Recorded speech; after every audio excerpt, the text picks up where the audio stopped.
Gary, thank you so Oh, yeah. much for taking the time to join us today on A Productive Conversation. Great. Thanks so much for having me. So, first off, I want to share something that really kind of resonated with me out of the gate. And when we have these conversations, first off, this book is dog-eared like crazy, as you can probably tell from the footage here.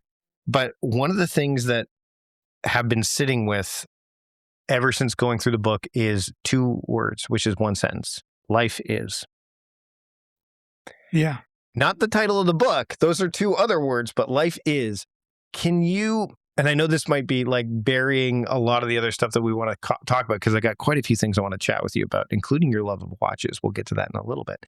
But can you talk about that simple two-word sentence and why you feel that I can't shake it? So there's a lot in this kind of space, this kind of personal growth and development space, about things like your narrative, your story. And I don't think it does the kind of gravitas of the subject much good.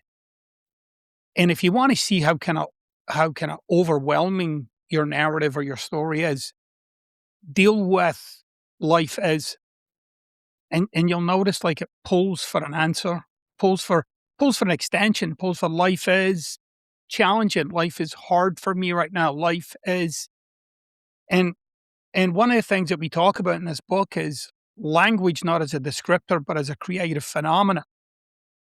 And if you can be with the notion that life is and the rest is nice, and I mean to really let that kind of percolate, penetrate with you. I mean, one of the impacts of that is you'll have peace of mind, because you'll realize that no matter what you might think of it, no matter how you might push and pull at it, no matter how you might feel as if you're having a great time or a terrible time through it all, life is. And life doesn't care about your opinions, and it doesn't care about your judgments, and it does, because life is. And it's important for us from time to time to just let ourselves have some of that kind of peace of mind that life is, and that the rest is just, like I said, struggle and noise. Can you talk about why you have such an affinity to language and just the kind of the depths that because you explore like quite a bit about language in the book.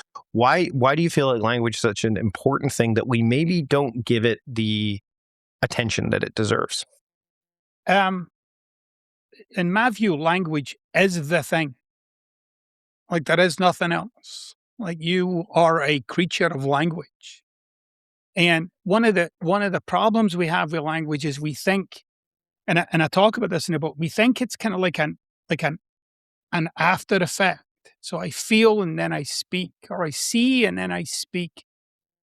But we don't realize that you're not just speaking in a vacuum. You're speaking from a very distinct place, like a locus, if you like. And, my kind of field, if you like, is ontology. That's my bag. That's ontology is where I'm coming from and all of this. And in ontology, language is the house of being. As you speak, there you be. But one of the kind of, I guess one of the tricky things about that is people think you can just speak positively and feel positive. And it doesn't quite work that way. And the reason why it doesn't work that way is because you don't believe it. Yeah. So it's so weird because we hear that phrase like, what is it? Act as if, right? Fake it till you make it, right, all that stuff. Right. But we can't fool ourselves when it comes to that stuff. Right. And I'm interested in what it is that's trying to get fooled. Yeah. That's where my fascination is. My view of every human being, and I don't care what spot you might find yourself in life, you're not broken. There's you, and if you cannot sit with yourself for long enough, there's a logic to each of us. There's a logic to you if you're watching this right now or listening somewhere. And inside the logic that you are, you're the complete representation of that. There's nothing to add to it. And in fact, the more you try and add to it or try and fix it or improve it, you're really just indulging it. Yeah. Yeah. I want to talk about the end of the book. You get into time. And again, that's where I'm Yeah. like, I found myself again nodding my head about the idea of time. And one of the things you put together is that time is simply a formula to help us navigate the irresistible magnitude and gravity of now. It's the quantifier for the qualifier, right? Like Right. in a lot of ways.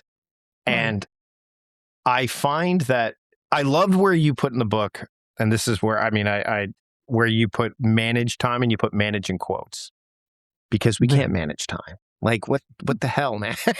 like, how Yeah. arrogant is it of us to manage time? But that's a word, right? We use that. Now, why do we insist in your mind? Because again, you're talking about ontology and the idea of language. Why do we insist on on continuing to use that phrase time management when you and I both know, and everybody really deep down knows, that we can't manage time? We can manage things that live within time, calendar, Sure. schedules, things, Yeah. but not time itself. So why do we get so hung up on that phrase? And why does it's got to be that element of false control, right?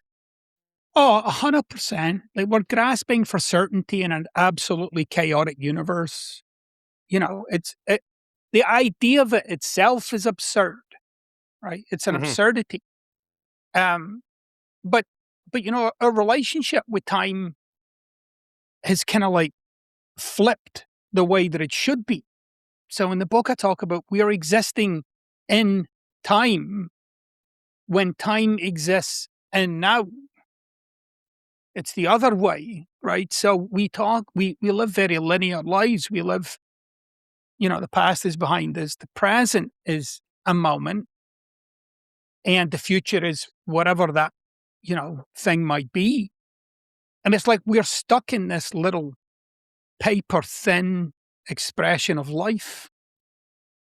And what I wanted people to get in the book, and this was one of the things that I loved about writing this book, because I transformed Yeah. in writing it, right? It was like it just came gushing out of me, right? Like it was, I got bowled over and knocked out. And I get knocked out in a moment when I realized, when I got up one morning, that it wasn't, in fact, a new day. I got up in the morning, I'm like, no, this is all the same. I'm just calling it a new day.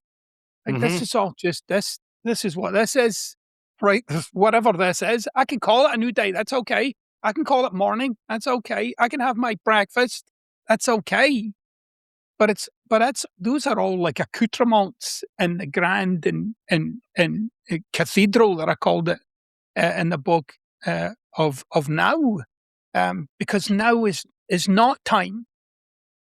Now is a location. You Yeah. were and now and I had to use this rather kind of poetic language because there was no other way for me to say it. But now is eternal, and you're not. And that's where you got to get your head around. Like, you're in this kind of this amazing cathedral of experience and existence and opportunity. And we boil it down to, like you're talking about, time management. Like, what are we doing? You know, what are we doing?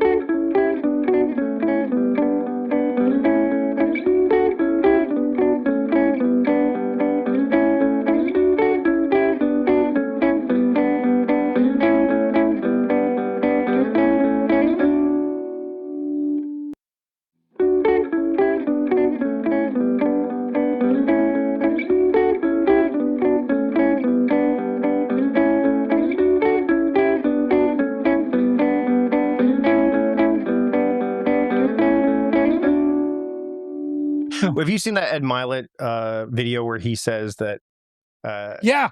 you know what I'm talking about, right? Where he's like, I Yeah, I divide the do. day I into know this. Ed. Yeah. Yeah. And by the way, I think it's fascinating. The way it's presented out of context is really interesting. But Right. you see, my favorite thing when I see videos like that is the comments. They're like, okay, Right. well, like all the people that are, they're like, So what he's saying is that he's got 4 days. Like he's just doing math. I'm like, yeah, but that's okay. It's like the same thing as like New Year's Day. I don't start my year on January 1st. Right.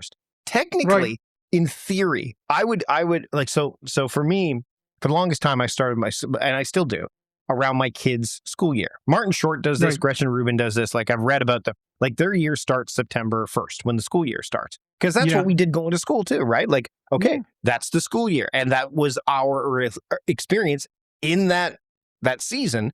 That was Yeah. the year. And then what happens when you're out of school is it becomes, the default seems to be for most, again, not all, because culturally there's different times of New Year's, but in Western culture, January 1st. I'm like, why? Like, why does that have to be the start? I'm not in the calendar, sure, January 1st. So I still start my new year on September 1st. But once I'm determined to do this, just because I want to walk the talk, obviously, too. But my year will start on my birthday. That'll be Right. my new year, because that is probably the closest we can get to saying, okay, I have some element of command over this because that's when I came into being. So therefore, that's when my year starts. Like Right. it's, but people will lean into like what Ed Mylett said. It's like, oh, it's semantics. He's playing with it's language. Yeah, but that's the point, right? Is that Yeah. we need to make it work. Yeah, I think you're showing two things there. I think the first thing you're showing is the malleability of it. Like, you can play with it, right? You're not Right. right. So in the day-to-day living of our lives, it's only ever semantics if you haven't spent the time thinking about it, Yeah. right? I mean, Yeah. it's people say that to me all the time, and I'll just say, well, you're only demonstrating to me that you haven't actually done any dwelling or pondering in this whole notion, right? And you kind of get access to some of this stuff to actually see it for yourself.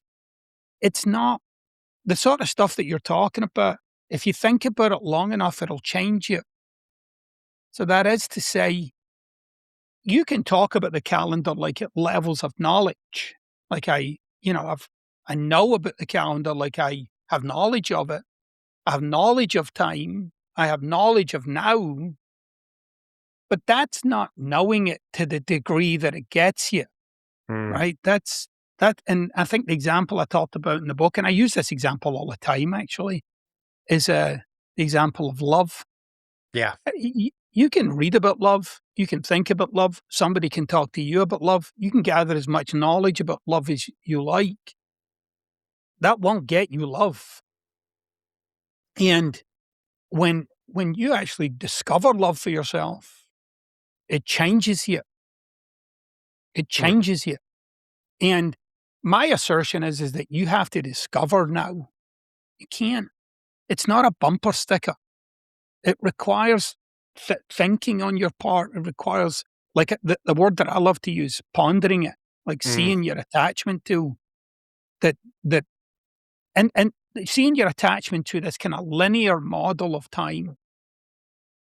And in the linear model of time, which is always on our mind, by the way, it's always on our mind. Yeah. Everything's later, right? It's all later. I can't be great right now. I can't be confident right now. I'm working on myself.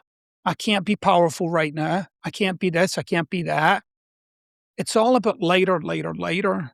And I say, there is no later. It's all here. It's all here. There was a famous English philosopher, Alan Watts, Yeah.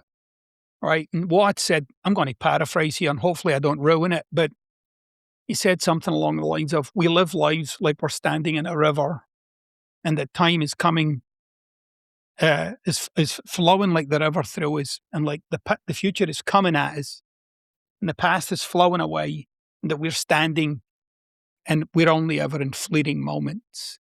And he said, I prefer to look at time as I'm looking up the river, and the past is to the left, and the future's to the right, and it's all here in this moment. Like I have memories of the past, I have emotions about the past, I have thoughts about the past. It's all happening now. I have hopes for the future. I have desperation about the future. I have worry. It's all happening now. None of that's happening anywhere else. And so when you really start to let your mind wander there, you don't want to get too wandered, right? Because you want to stay, you want to kind of stay in connection with some sense of what's happening around you. But at the same time, what I got from doing it and allowing myself to kind of experience it was that I had tremendous peace of mind. And the phrase that I use all the time is that, I was finally here for what's here rather than, scurrying around preparing for what could be next.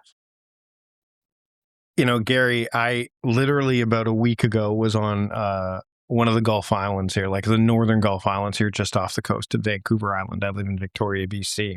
And one of the things that when you go to a place like that, it's really interesting because no cell service, limited Wi-Fi at best, which I actually avoided, considering that I make my living on the internet and would Right. like to Yeah.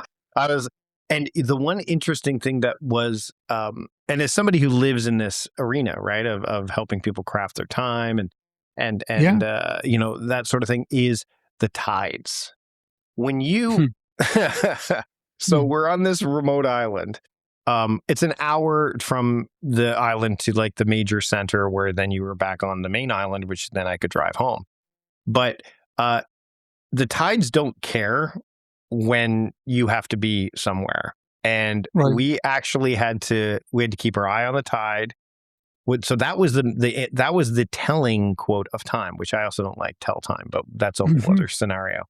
And we actually had to, we made it work, but it was just a reminder that, and we hear about this. I know Eviatar Zerubbabel wrote in the 7-day cycle about how, or 7-day circle rather, how the week is the only man-made really object of time, because the day, the month, the year, all the seasons, they're all based on nature. To me, those tides were an example of, this is an increment of quote time that really, when you want to go somewhere, you have to kind of say, okay, it's now, like you're immersed in it. So it's really interesting that you mentioned meaning making in the book too, and you mentioned we're trying to make meaning here. I found myself oscillating between, what does this mean? Because it's the area I kind of dwell in and live my life in. And also, why do I need to find the meaning in this? Do you find that is something that you look into, or do you find that it's your more natural progression now do you find that oscillation happening for you? I guess that's probably the best question to ask. I'm as much of a machine about that as everybody else is. Okay. The only thing that I have is cause for thinking occasionally, to kind of remind myself of what I'm getting into. I think one of the important parts here is, and I don't want to kind of dismiss something. Mm-hmm. It's great to be productive, right? Yeah. It's really great to be productive, and it's great to feel like you can set things up and produce results and line your life up and function with some level of integrity. It's great. And I guess a big part of this book is for people to keep their eye on. But you got to keep your eye on who you are, or rather who you're becoming, in trying to make all of that work. It's okay to have all those things. But remember, you got to understand, like, when you get so attached to time, you become lighter too. It's not just your game, your target. It's like your peace of mind, your satisfaction, your sense of self, your confidence, and that's often the trade. It's like, I'm not okay with it where I am right now. Let me get this organized so that later I'll be more powerful, I'll be more confident, I'll be more whatever it might be. I'm saying, no, you can have all that now and be productive. It's not about becoming.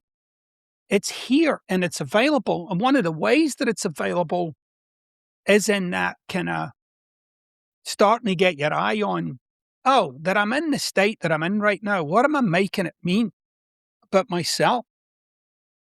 Like, I'm not organized. I'm making it mean that I'm never organized, or I'm always, I'm a scatterbrain, or I'm a this, or I'm a that. That's the automatic meanings that we're putting into your lives. And so I say to people, it's perfect to have outcomes in mind. It's perfect to have goals in life. It's great.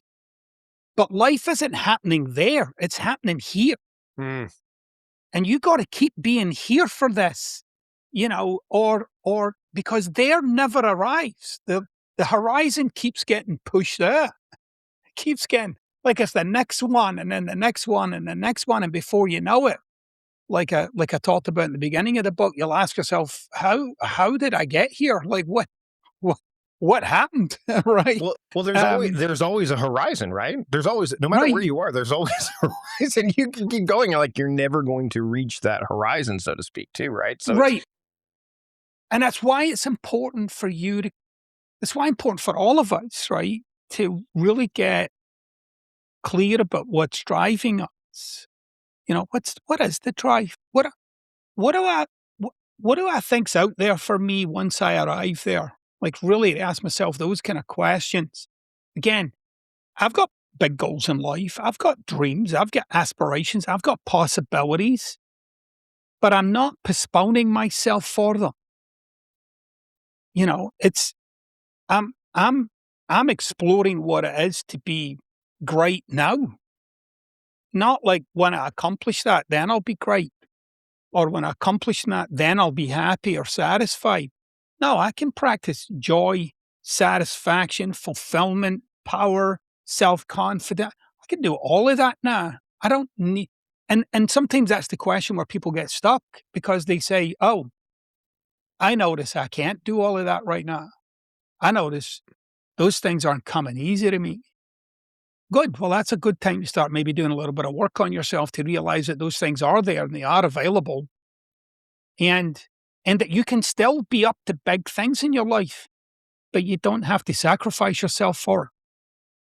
Tim, who is in the chat right now, he's also a member of the Time Crafting Trust community, put this in here. He goes, "This is reminding me of sections of Robert Gruden's book, Time and the Art of Living." Have you read that book? I have it, and I've read it. Have you read that book? No, I mostly read boring philosophy books. This leans into that. This leans into Mhm. that. Yeah, I've only found this book. I mean, first off, Tim is the only other person I know that owns it.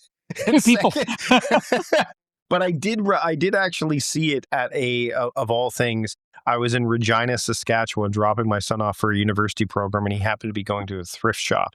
And there was a huge, one of those bookstores you go into, and it's floor to ceiling. Nothing looks organized, but the person behind the counter knows where every book is, right? Like, they Everything just is, know. right.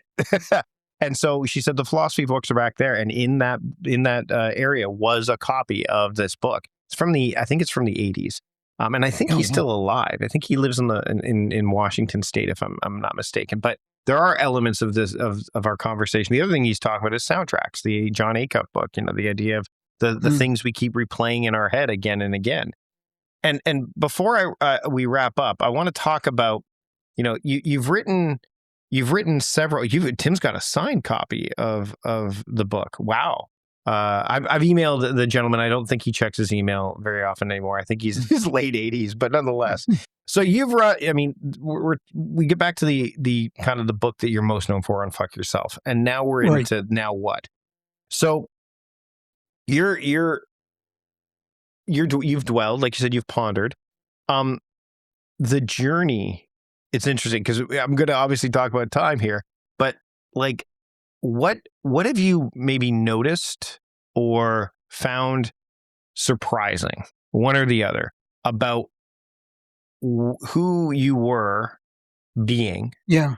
when Unfuck Yourself was being written? Not necessarily all the success afterwards, because that's going to be Yeah. changed. And then now, which we again all know is a place. So Yeah. what have you noticed and or has surprised you about where you are at now? I think I'm a better thinker now. When I wrote the first book, in fact, for about the first 3 books, I was just desperate to get the message out. Like this kind of philosophy of phenomenology, ontology, this kind of perspective of standing in a certain place in life and looking at, and I had this there was a real edge to it because, I was so desperate for people to get it. Like, look, if you just get a glimpse of this for yourself, it'll change everything. And I Mm. wanted people to get that right, because it had changed everything for me, right? I had transformed my life and what I felt about myself and what I thought about my future was. And I wanted people to get that. But I think the readership and I, over time, because that book was, it's almost 10 years old now. In Mhm. fact, I self-published it. It is 10 years old. Um, and now when I look at that passage, um, I absolutely love just sitting with some of these ideas and like seeing the way that they creep into the background of our lives and illuminate other things.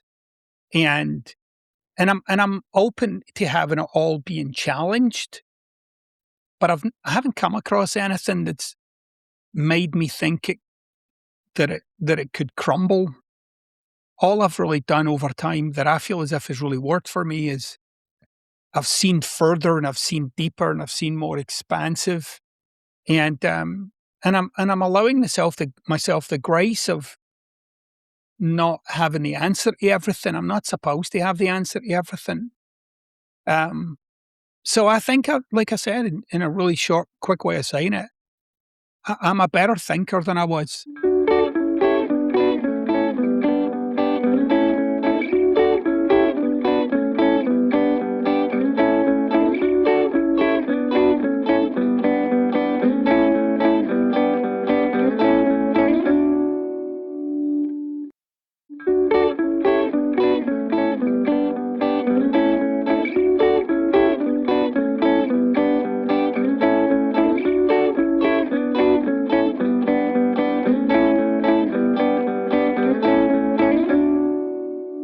Before we go, I want to talk about watches because I have two thoughts around it. Number one, I also love my watches. I've got several of them. I'm not wearing any right now. I actually am quite good at, quote, reading time or telling time just by virtue of being, I think when you're present, you actually are better at that too. I don't know if there's any Mhm. research around that or anything. There probably is. But when you dwell in it or you're spending time in time, you get more proficient at actually saying, oh, well, this is the objective time that we're in right now. Mhm. Of all the watches that you have, first off, I don't know if you've ever seen the John Cena interview where he says he has he wears two watches. One is to tell him I what have the not. time. Yeah, there's one he said, and I'm gonna again paraphrase this, but he wears two watches. One is for time, and one is for perspective. I'm like, it's Aha. interesting. It's very interesting. Yeah. The one that he wears for perspective has an engravement on it, I think. But and I don't think it actually tells time. I think it's actually a watch that just, it's like I've got those. I've got the Now watch. I'm sure the tiny time machine one that says Now on it. I have that. So I wear that from time to time. Of all Yeah. the watches in your collection though, because this is where I get to nerd out a bit. What's the one that you find to be your favorite? If you want, I can share mine first, Oh, boy. Yeah, give me yours. so I have a homage watch because my wife would kill me if I bought the actual watch. I have Right. the homage to the Hamilton Murph watch from Interstellar. Okay. It's a nice watch. I love and the homage watch is nice because number one, um, I don't have to send it to Hamilton if it breaks because that's, Okay. but also there's number one Interstellar. I mean, you talked about love and all that stuff. Like Interstellar is such a phenomenal movie, and so Brilliant. many levels. Plus, it's my son's Brilliant. favorite movie, and the fatherhood aspect. So there's so many things that connect to it. So that's my of all the watches I have. That's my favorite. But I've got like a Brilliant. few. So what about you? So first of all, I just love that you're absolutely geeking out over watches right now. So I love it. And I genuinely mean that. Like, I love it. Um, so, so I've got maybe, I think I might have 50 watches. Wow. Um, and some of them are like really great and, they were like investment pieces and I occasionally wear them. And some watches I wouldn't wear for fear like somebody would chop my hand off. Yeah. Yeah. The But my crystal will get scratched, and you're like, no, I can't afford right, like, it. I'm not doing it. So, my passion though, and you'll find me, I have to kinda say this quietly because my wife might hear me, but you'll find me on like European auction sites looking for vintage like Zeniths and Omegas. Oh, wow. Okay. And so like my thing is like, like a 1954 Zenith Alcantara, or, maybe like a 19, I've got some great like 1960s and 70s Omegas. Like I've got an Omega tank watch from the Oh, 70s. People are like, what the, and it's big and it's bold. And one of the things that I love about those watches, and I adore this about those watches, is if you get the ones that you've really got your eye on, they're like a piece of art. yeah. And you can get them for a few $100. It's not like you're spending crazy amounts of money. You can get a nice period Zenith for, 3 or $400, and they're beautiful, and you put a nice strap on them and you can wear them, to beautiful events you're going to, and people will ask you about your watch. So I'm a big, I love vintage watches. I love the old tanks. I love the old, I love mechanical watches. Um, so, I have so a ju- if I had a favorite, I would say it'd be a Zenith. I have a jump watch that I rather like too. The one that has the hour that Mm. jumps. I got that one as well. That's one of, Mhm. but it is interesting because especially when I go out and I wear, like, normally it's to some place. I'm like, oh, I'm going to dress up a bit or whatever. I will wear it. Right. But it is interesting because considering what I do for a living, people are like, of course you have a watch. I'm like, yeah, but I don't wear them all the time. It's not Ye about that. It's about the story. Like to your point, it's about the Yeah. story behind it, and not the necessarily the complications that it has. And often they're related to like a milestone moment or some story. Like, again, that interstellar homage watch that I have, it's Right. it's the story. It's what it means. It's the meaning making, which you get into in the book. That's really what Right. it boils down to.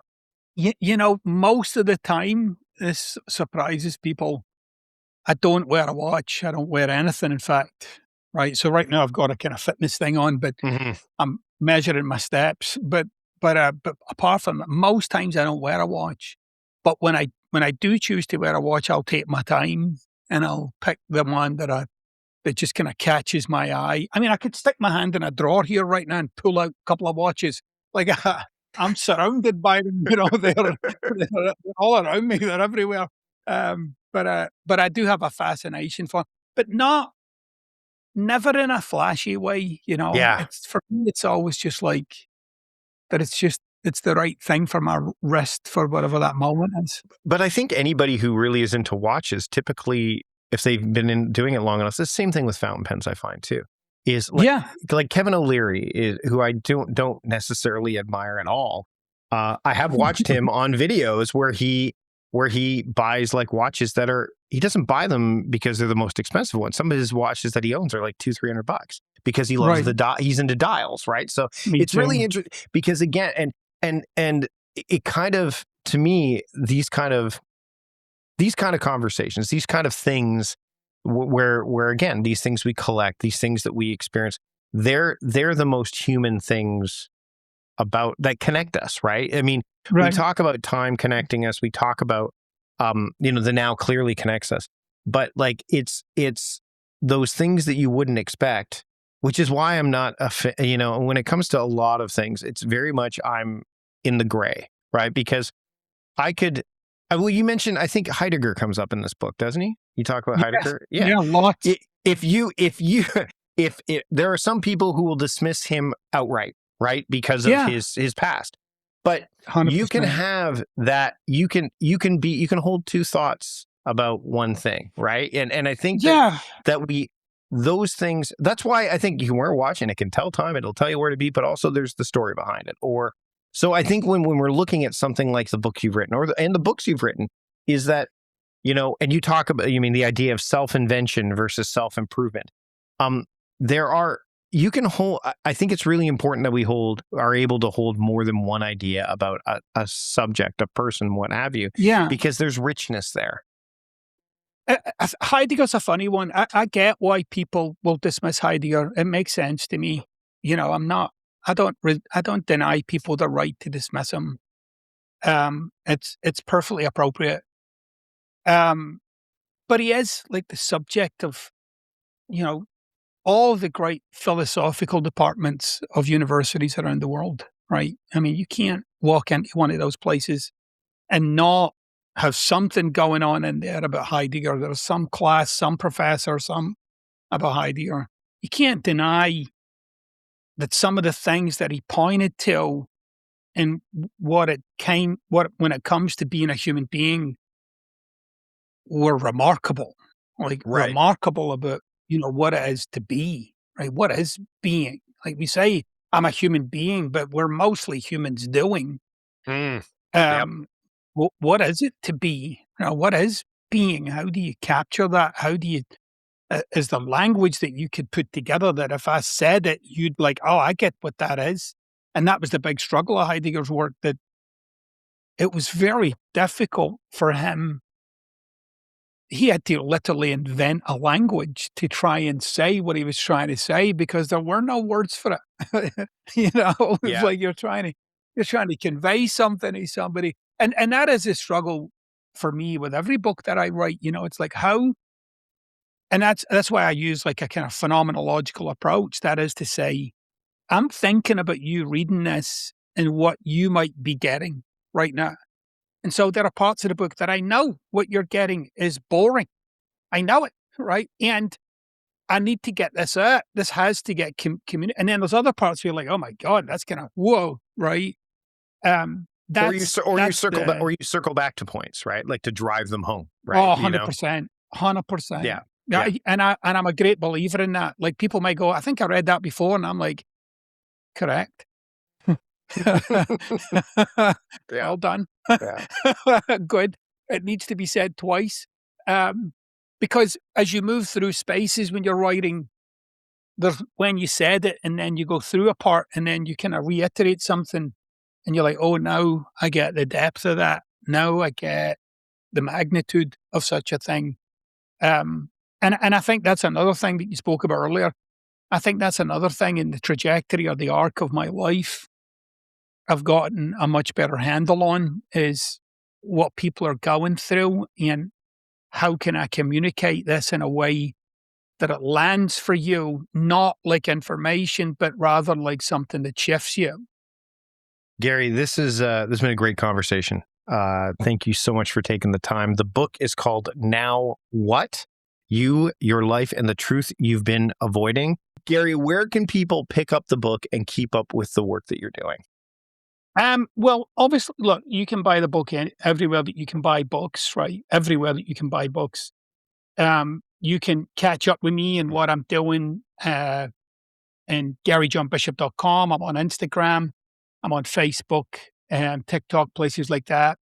And then, believe it or not, I have a new podcast. It's called Truth and Conversation. Not like your format. It's not a guest format. It's where, as I like to say, where philosophy and real life collide. And we use the distinctions of the philosophy to start to cut through the morass and understand ourselves and understand our problems better.